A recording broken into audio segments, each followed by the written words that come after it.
Bonjour à toutes et tous. Ce cours est animé par Dr Benali Sarah, maître assistante classe B au centre universitaire Ahmed Zabana de Relizane.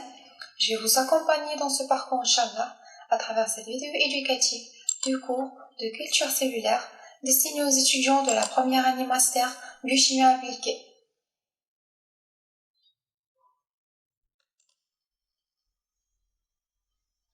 On va entamer aujourd'hui le chapitre qui s'intitule « Les techniques d'isolement des cellules ».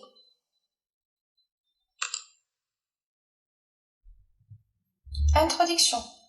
La culture cellulaire est devenue un des outils majeurs utilisés aujourd'hui dans les sciences de la vie. Elle est un processus complexe utilisant un ensemble de techniques biologiques qui permet aux cellules de se reproduire en dehors de leur milieu de vie naturel ou de l'organisme dont elles proviennent, dans un but d'expérimentation scientifique ou de fécondation in vitro. En effet, les cellules mises en culture constituent un matériel d'étude très important. En les cultivant en laboratoire, on peut contrôler leur croissance et obtenir de grandes quantités de micro-organismes ou de substances utiles.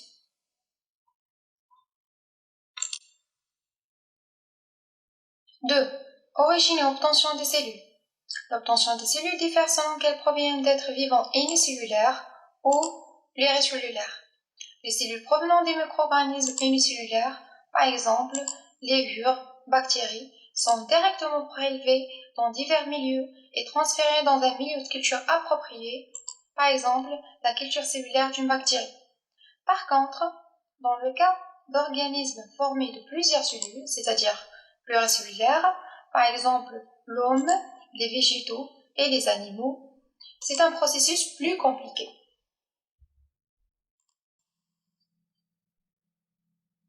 Il faut noter que les organismes formés de plusieurs cellules, c'est-à-dire pluricellulaires, sont divisés en deux types de cellules, les cellules libres ou circulantes et les cellules organisées en tissu ou en organes. On commence par les cellules libres ou circulantes. Ces quatre cultures en suspension sont des cellules qui vivent en cohésion les unes avec les autres et constituent un tissu.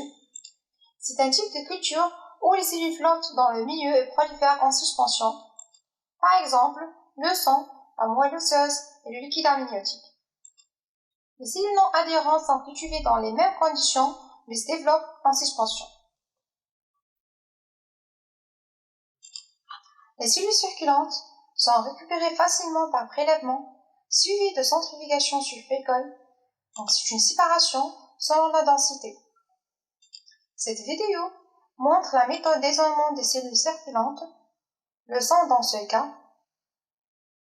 Donc on va diluer le sang. Après on va ajouter le fécole.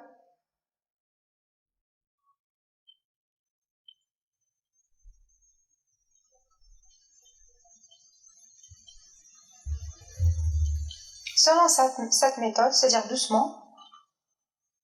Et finalement, on centrifuge pendant 30 minutes à 400 G. À la fin, on va obtenir un tube qui contient les constituants des sangs séparés selon la densité.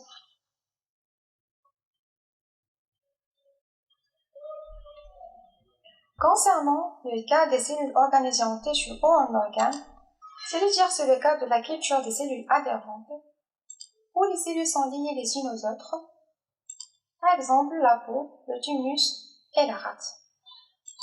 C'est une culture sur un support où on voit l'adhésion des cellules sur la paroi au fond du flacon. Donc on doit séparer ces cellules par les deux méthodes d'isolement qu'on va expliquer dans le diapo suivant.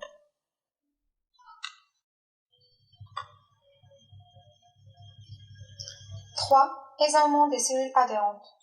Les cellules adhérentes doivent être isolées et séparées soit par des méthodes de dissection, par exemple le broyage, soit par des méthodes enzymatiques qui nécessitent une action d'enzymes protéolytiques.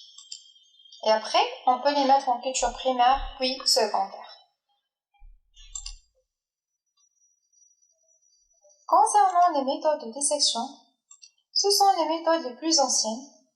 Donc à partir de tissus mous, comme le thymus et la rate, des petits morceaux sont délacérés et passés plusieurs fois à travers une pipette, puis la suspension obtenue est filtrée et mise en culture.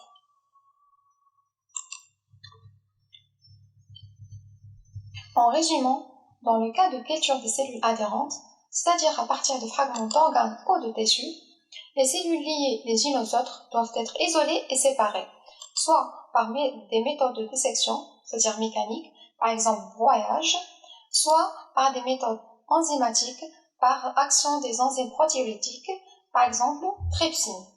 Après, on peut les mettre en culture et après quelques jours, on obtient une culture primaire. Et on aura le choix de faire aussi après une culture secondaire.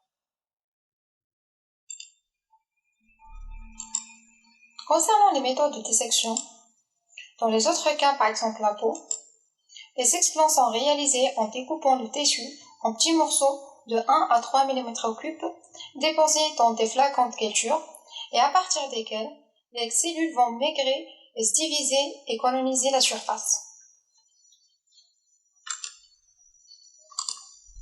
Concernant les méthodes enzymatiques, les enzymes utilisées dans ce cas sont des enzymes protéolytiques, c'est-à-dire qui digèrent la trame protéolytique qui entoure les cellules, permettant ainsi leur libération. Parmi les enzymes protéolytiques utilisées, on a la trypsine, la collagénase, la hyaluronidase, l'élastase et la dispase. Nota bene, il est important, lors de la réalisation de cette technique, d'adapter la concentration des enzymes à la nature des tissus traités, de façon à obtenir la meilleure dissociation possible sans atteinte des membranes cellulaires.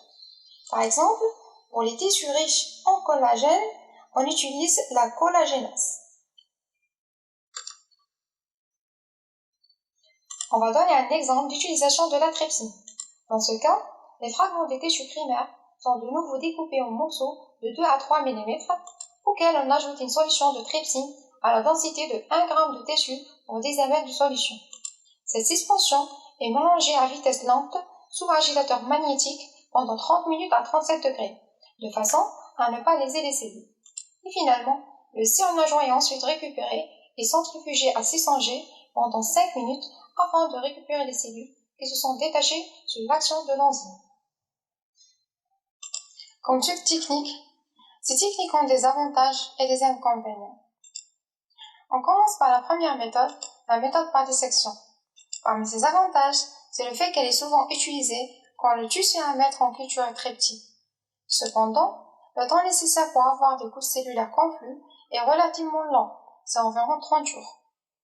Concernant la méthode enzymatique, elle est beaucoup plus rapide avec un bon rendement par rapport à la méthode par dissection. Cependant, certaines cellules à membrane fragile peuvent être lésées par cette méthode. Je vous remercie pour votre attention. Si vous avez des questions, n'hésitez pas à me contacter. Donc à la prochaine vidéo, Inch'Allah.